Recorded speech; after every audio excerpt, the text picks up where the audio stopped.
خواتین حضرات، میں ڈاکٹر عمر عادل گرداب اور ہمارے زیر نظر فلمی گیت. آپ کہیں گے فلمی گیت کیوں؟ اب تو فلمی نہیں رہی تو فلم کی موسیقی کا کیا تذکرہ؟ میں بتاؤں کیوں.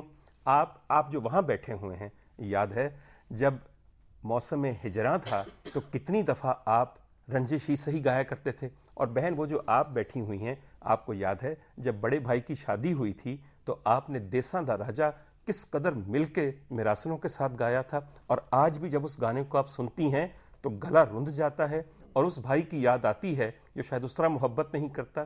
اور آپ جو ان پہ طنز سے دیکھ رہے ہیں، آپ کو یاد نہیں ہے کہ کس طرح آپ ایک زمانے میں گنگنایا کرتے تھے، اور وہ زمانہ بھی کیا زمانہ تھا کہ محبت کے دم سے یہ دنیا ہنسی ہے.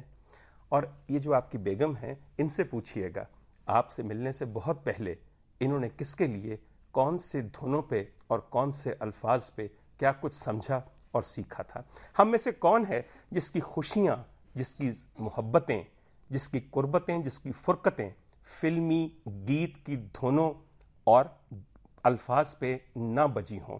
بر صغیر پاک و ہند میں پچھلی پوری ایک صدی میں سب سے مقبول صنف گائکی اور صنف موسیقی یقیناً بلا شبہ فلمی گیت ہے.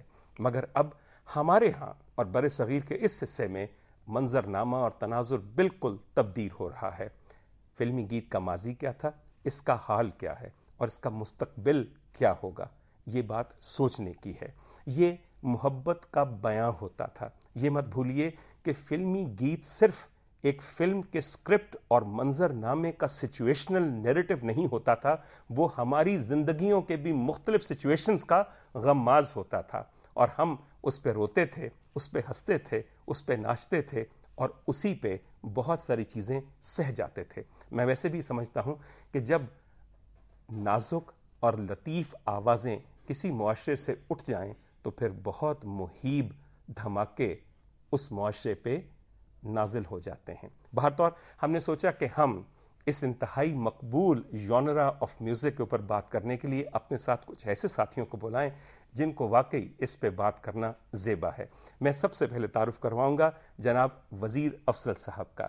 میرے پاس وہ واقعتاً، میں رسماً یہ بات نہیں کہہ رہا، وہ الفاظ نہیں ہیں، میرا منہ وہ نہیں ہے، میری وکیبلری وہ نہیں ہے جس میں اس مائسٹرو کی تعریف کی جا سکے.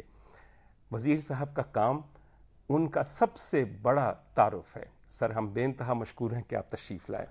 وزیر صاحب کے ساتھ ہماری بے انتہا عزیز دوست اور بہن تشریف رکھتی ہیں محترمہ سائرہ نسیم صاحبہ.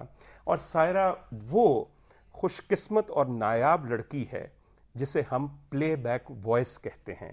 وہ آواز جو مختلف چہروں کے پیچھے گونجے اور انہی کی حالت میں ڈھل جائے.